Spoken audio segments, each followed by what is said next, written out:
안녕하세요. 김태훈 목사입니다. 뚜벅뚜벅 메시지. 오늘은 하나님의 음성을 듣는 삶 시리즈 네 번째입니다. 왜 우리는 하나님의 음성을 듣지 못할까?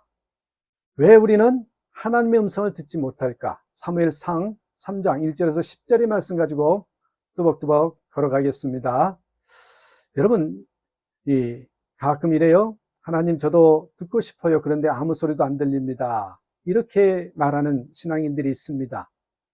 듣고 싶지만 들리지 않을 때, 기도를 해도 말씀을 봐도 마치 하늘이 닫힌 듯한 침묵의 시간. 그런데 정말 하나님이 침묵하시는 걸까요? 아니면 우리가 듣지 못하고 있는 걸까요? 하나님은 말씀하시기를 멈추신 적이 없습니다. 우리가 하나님의 음성을 듣지 못하는 데는 분명한 이유들이 있어요. 혹여나 내가 하나님의 음성을 듣지 못한다면 그 이유가 무엇인지 한번 오늘 말씀을 통해서 점검해 보시기 바랍니다.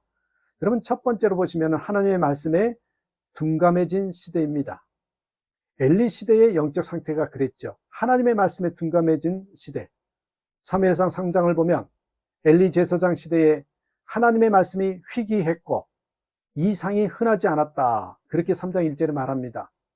이것은 단순히 하나님이 말씀하시지 않았다라는 의미가 아니라 사람들이 하나님의 말씀을 듣지 않았고 듣더라도 주의 깊게 듣지 않고 반응하지 않았다는 뜻입니다. 엘리는 오랫동안 하나님의 일을 해왔던 사람이었지만 자신의 아들들이 타락했을 때에도 제대로 듣고 반응하지 못했습니다. 그의 영적 민감성은 무뎌져 있었던 것이죠. 이 엘리의 상태는요, 마치 꺼져가는 등불 같았습니다. 여전히 등잔은 꺼져 있었지만 빛은 약했고 그 밝기는, 등잔은 켜져 있었어요. 아주 작게 켜져 있었기 때문에 빛은 약했고 그 밝기는 사라지기 직전이었죠. 하나님의 음성은 들을 귀가 가진 사람에게만 빛을 발한다는 것입니다. 그렇다면 여러분 한번 생각해 보십시오. 우리는 왜 하나님의 음성을 듣지 못할까요? 첫 번째는요, 이 내면이 너무 시끄러워서 그렇습니다. 하나님의 음성은 주로 세미한 음성이라고 그랬죠. 하지만 우리의 내면은 걱정과 염려로 시끄럽고 비교와 경쟁으로 분주하며 끊임없는 그는 SNS와 이 정보의 소음으로 가득합니다. 하지만 하나님의 음성은 조용하지만 강력하잖아요. 하지만 그 음성은 또한 조용한 영혼에만 스며든다는 것이죠.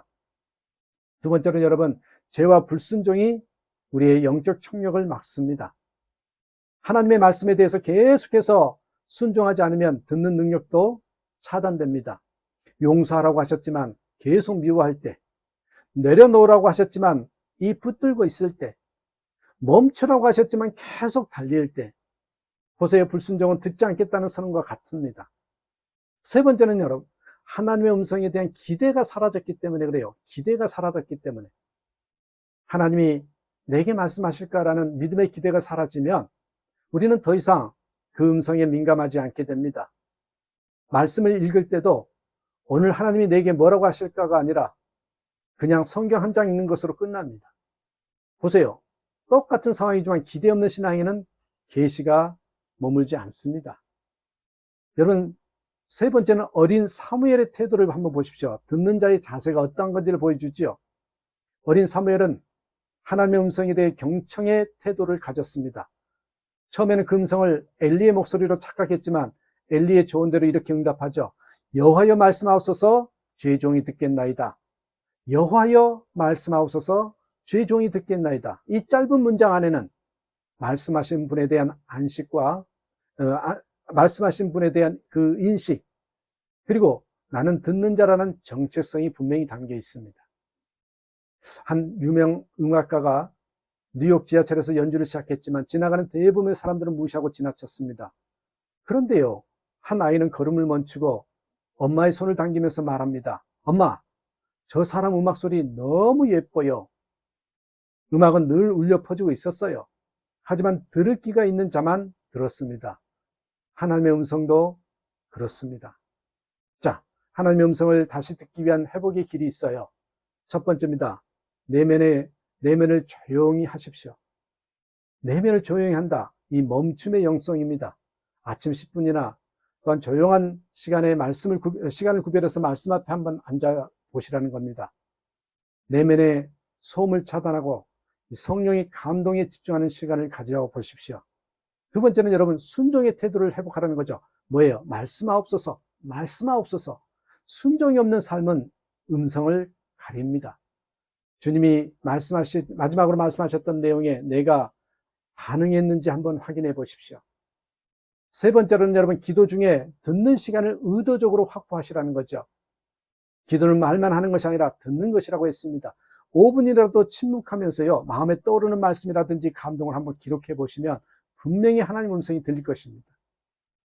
마지막 네 번째로는 하나님이 정말 나에게 말씀하신다는 이 믿음을 다시 품으십시오. 나는 하나님의 음성을 들을 수 있는 사람이다. 이것은 은사가 아니라 관계의 결과라는 것을 믿고 믿음으로 선포하고 한번 작동해 보시라는 겁니다. 여러분 한번 이렇게 기도해 보십시다. 주님, 제가 듣지 못했던 건 주님이 말씀하지 않아서가 아니었습니다. 제 마음이 너무 시끄럽고 죄와 불순종으로 귀가 막혔기 때문입니다. 이제 다시 듣기 원합니다. 다시 반응하기 원합니다. 사무엘처럼 고백합니다. 주님 말씀하옵소서, 주의 종이 듣겠나이다. 이런 고백으로 매일매일마다 하나님의 음성을 듣고 살아가는 저와 여러분 되시기를 주님의 이름으로 축복합니다. 감사합니다.